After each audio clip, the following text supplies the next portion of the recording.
The other day, someone asked me in a Q&A box, "Cousin, what's your daily routine like?" Well, it goes something like this. I wake up at 6 a.m. By 6:10, I'm having breakfast. 6:30, I hit the gym. By 7:30, I'm at the office. From 7:30 a.m. to 6 p.m., I'm either filming, managing my business, or closing deals. From 6 to 7 p.m., I pick up my daughter Sophia from school. And from 7 to 10 p.m., it's family time. That's my ideal day. But with events and travel all over Brazil, and sometimes around the world, things change a lot. But here's the real point I want to make. You, me, your parents, your neighbor, we all have to juggle a lot in a single day. What makes us anxious is knowing we have so much to do. But one of the best ways to fight that anxiety is by building habits. Because when your daily tasks become habits, you go into autopilot. You don't have to think about what needs to be done, you just do it. And that doesn't just apply to your daily routine, it applies to how you manage your money too. So in today's video, I'm going to share 6 financial habits that could seriously increase your chances of becoming rich in the next 5 years. And yes, they're habits I've used myself. But before we dive in, like the video and hit that subscribe button. The first habit you need to build is this: flip the order. There's a study from Columbia University that analyzed the eating habits of nearly 1,200 adults across 8 different countries. And it found something pretty interesting. On average, people eat about 92% of what they put on their plates. So if you go to a buffet and serve yourself 10 ounces of food, you'll likely eat about 9.2 ounces. But if you load up 14 ounces, you'll still eat 92%, that's nearly 13 ounces. And if you go all in with 18 ounces, guess what? Most people eat more than 16 ounces. In other words, humans weren't built to be savers. We were built to consume. And the same logic applies to money. Most people spend as much as they can the moment their paycheck hits the account. That's why you need to flip the order. Instead of saving what's left after spending, the right move is to spend what's left after saving. Here's how you do it. First, the moment your paycheck hits, set aside a chunk for investing. Second, automate it. Set up a recurring transfer so it happens every month without thinking. Third, then live off the rest. Budget your lifestyle around what's left, not the other way around. This simple shift can completely change your financial future. The second habit you need to build is use your credit card for as much as possible strategically. Yeah, I know this one sounds controversial, but let me break it down for you. Let's say you have fixed monthly expenses of $3,000. You basically have 2 ways to pay for those expenses: debit, pay now, or credit, pay later. Now imagine you put everything on a no-interest credit card and schedule full payment at the end of the month. Instead of paying up front, you leave that $3,000 in a high-yield account earning, let's say, 1% a month. By the time your bill is due, you'll have $3,030. You pay the $3,000 and you're left with $30. No magic, just basic cash flow optimization. Now imagine you do this every single month and reinvest that leftover $30, earning 1% a month. After 1 year, $380. After 5 years, $2,400. After 15 years,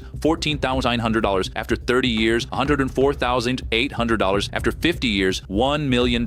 In other words, you built a $1 million snowball just by delaying your payments and putting your cash to work in the meantime. But here's the catch, and it's critical. If you're not disciplined, this strategy can backfire. Don't use the "I'll invest it" excuse to overspend. Always pay off your credit card in full. This only works if you're paying 100% of your statement every time. Only do this with 0% interest. If there are fees or interest involved, the math no longer works in your favor. Used right, your credit card can be a tool, not a trap. The third habit you need to build is meal prep. Let's say someone earns $3,000 a month and spends $20,500. That leaves them with $500 in savings every month. If they work 200 hours a month, that means their take-home pay is $2.50 per hour. Now, let's run some numbers. Suppose they get a $800 meal stipend, like a company lunch card, but choose to meal prep at home and spend only $500 on groceries. That leaves $300 extra. And let's say it takes 12 hours a month to cook and pack those meals. That's $300, 12 hours, $25 per hour saved. That's 10 times more than they earn per hour at their job. So ironically, the highest paid hour of their month wasn't at the office. It was chopping vegetables and packing lunch. And here's what happens if you consistently invest those $300 savings at 1% monthly return. After 1 year, $800. After 3 years, $12,000. After 5 years, $500. After 10 years, $69,000. Look, I'm not saying you should never enjoy a nice meal out, but if you're trying to build wealth, meal prepping saves money, builds discipline, and keeps you healthier. So yeah, pack your lunch. The fourth habit you need to build is learn from other people's mistakes. Here's the deal. There are 2 types of mistakes in life. Necessary mistakes, the kind no one around you has made before. They're rare, and sometimes they're how innovation happens. Avoidable mistakes, the kind millions of people have already made and warned others about. The problem? Most people treat avoidable mistakes like they're brand new. They repeat what's already been done and lose time, money, or both in the process. Now, if you're investing or planning to start, you need to accept accept one thing. You're going to lose money at some point, but how much you lose and how often depends on one thing. Are you learning from other people's losses or insisting on learning the hard way? So here's the habit. Study failure just as much as success. Read books from people who blew up their portfolios. Watch interviews with entrepreneurs who went bankrupt. Learn why people go into debt, why they panic sell, why they chase trends too late. Because when you avoid avoidable mistakes, you don't just protect your money, you fast-track your entire financial journey. The smartest people I know, they don't just learn from their own mistakes, they collect the scars of others and build wealth without bleeding for every lesson. The fifth habit you need to build is stop blowing your extra money. There are three types of hidden money most people treat just like a gift, but they're actually part of your income. First is your year-end bonus. Second is your performance bonus, like a commission or profit-sharing check. Third is your tax refund. These feel like found money. So what do most people do? They spend it all the moment it hits the account. But here's the reality. Your year-end bonus isn't a gift. It's often structured as part of your total compensation. You worked all year for it. Your performance bonus or commission isn't a stroke of luck. It's your results turned into cash. You earned it. And your tax refund? That's just the IRS giving you back money you overpaid. It's not free money, it's yours. So here's the habit. Start treating these amounts like part of your regular income. Even better, treat them like a wealth accelerator. When that bonus or refund hits, save it, invest it, use it to pay down debt, or put it towards something that builds your future. Just don't burn through it like it's casino winnings. That extra money could be the thing that gets you ahead if you don't waste it. The sixth and final habit you need to build is consistent saving. Let's talk about two brothers, John and Paul. They both make $5,000 a month, but while John invests 10% of his salary every single month, $500, Paul prefers to hold on to the money and invest it all at once at the end of the year. Here's the twist. By the end of the year, Paul actually ends up investing more than John. Let's say he invests $6,500 all at once, while John invests $6,000 total across 12 months. So who comes out ahead in the long run, assuming they both get a 1% monthly return? Let's look at the numbers after 5 years. John, $40,000. Paul, $41,000. After 10 years, John, $115,000. Paul, $116,000. After 20 years, John, $494,000. Paul, $497,000. After 30 years, John, $1,747,000. Paul, $1,735,000. Yep,